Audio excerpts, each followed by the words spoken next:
Honorable Member Sri Thol Thiruma Valavan. மாண்புமிகு அவைத் தலைவருக்கு வணக்கம். அரசமைப்பு சட்டம் 131வது திருத்த மசோதா குறித்த இந்த விவாதத்தில் விடுதலை சிறுத்தைகள் கட்சியின் சார்பில் சில கருத்துக்களை முன்வைக்க விரும்புகிறேன். 2023ஆம் ஆண்டு நிறைவேற்றப்பட்ட மகளிர் இடஒதுக்கீட்டு சட்டத்தை விடுதலை சிறுத்தைகள் கட்சியின் சார்பில் வரவேற்று ஆதரித்தோம். 33% இடஒதுக்கீடு போதாது, 50 விழுக்காடு மகளிருக்கு ஒதுக்க வேண்டும் என்று வலியுறுத்தினோம். சரிபாதி மக்கள் தொகையில் பெண்கள் உள்ள நிலையில் அவர்களுக்கு சரிபாதி இடஒதுக்கீடு வழங்குவதுதான் சரி என்கிற நிலைப்பாட்டை இன்றைக்கும் கொண்டிருக்கிறோம். அதையே மீண்டும் வலியுறுத்துகிறோம். மகளிர் இடஒதுக்கீட்டை உடனடியாக நடைமுறைப்படுத்த வேண்டும் என்று மாண்புமிகு பிரதமர் அவர்கள் நாடாளுமன்ற கட்சித் தலைவர்களுக்கு கடிதம் எழுதியிருந்தார், எனக்கும் எழுதியிருந்தார். அவருக்கு நன்றி சொல்ல கடமைப்பட்டிருக்கிறேன். அதை படித்தபோது புரட்சியாளர் அம்பேத்கர் அவர்கள் 1951ஆம் ஆண்டு கொண்டு வந்த இந்து சட்ட மசோதா நினைவுக்கு வந்தது. அப்போது அந்த சட்டத்தை நிறைவேற்ற விடாமல் RSS, இந்து மகா சபா போன்ற அமைப்புகளை சார்ந்தவர்கள் கடுமையாக எதிர்த்தார்கள். புரட்சியாளர் அம்பேத்கர் அவர்களின் கொடும்பாவிகளை கொளுத்தினார்கள். ஆனால் இன்றைக்கு அது தலைகீழாக மாறி இருக்கிறது.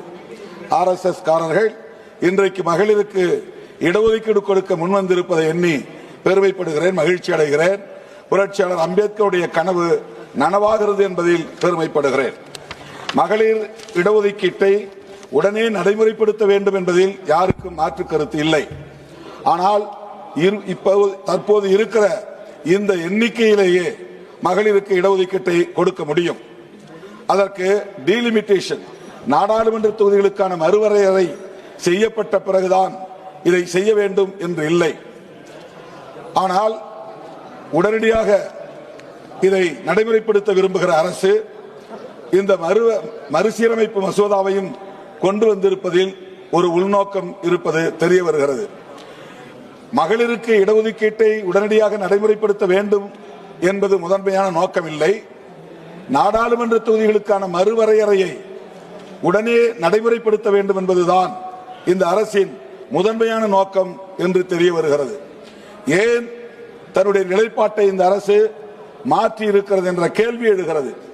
கடந்த முறை பேசும்போது மகளிருக்கான இடஒதுக்கீட்டை உடனே நடைமுறைப்படுத்த முடியாது, இடஒதுக்கீட்டை நடைமுறைப்படுத்துவதற்கு முன்னர் சென்சஸ் சாதிவாரி கணக்கெடுப்பு நடத்தப்பட வேண்டும், மக்கள் தொகை கணக்கெடுப்போடு சாதிவாரி கணக்கெடுப்பு நடத்தப்பட வேண்டும், அதன் பின்னர் டீலிமிட்டேஷன் கமிஷன் அமைத்து மகளிருக்கான இடஒதுக்கீட்டை நடைமுறைப்படுத்துவோம் என்று சொன்ன அரசு தனது நிலைப்பாட்டை உடனே மாற்றிக் கொண்டதன் காரணம் என்ன என்கிற கேள்வி எழுகிறது.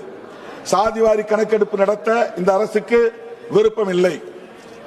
ஏனென்றால் அப்படி நடத்தினால் இந்திய அளவில் OBC மக்கள் தொகை எவ்வளவு என்பது தெரிய வரும்.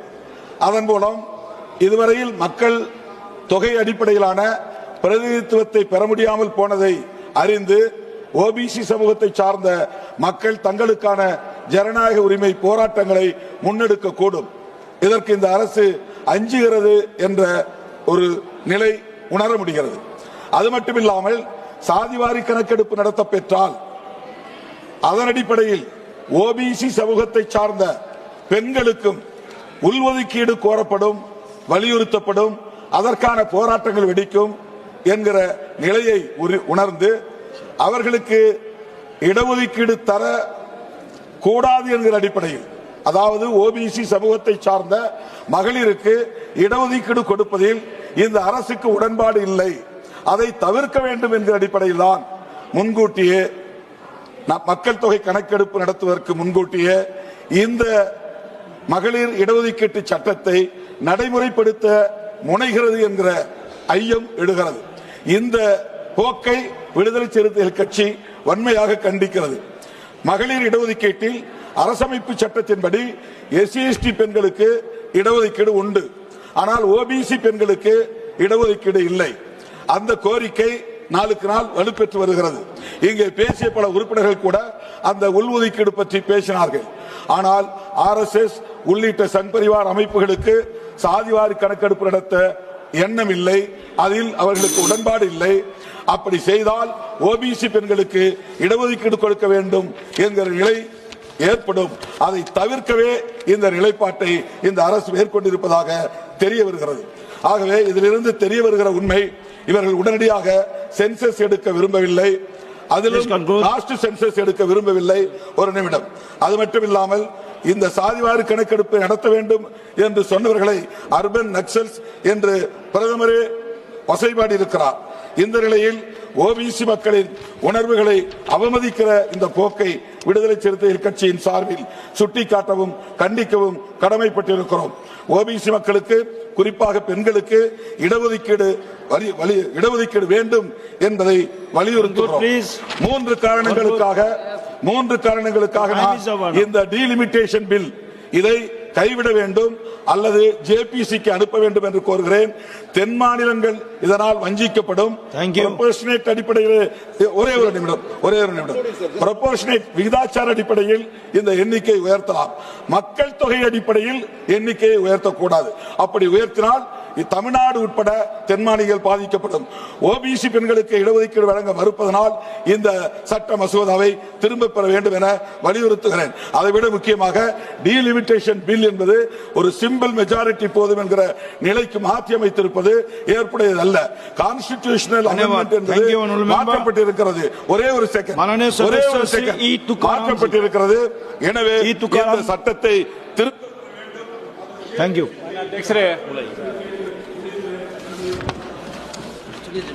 ಮಾನ್ಯ ಅಧ್ಯಕ್ಷರೇ, ಈ ದಿನ ಲೋಕಸಭೆಯಲ್ಲಿ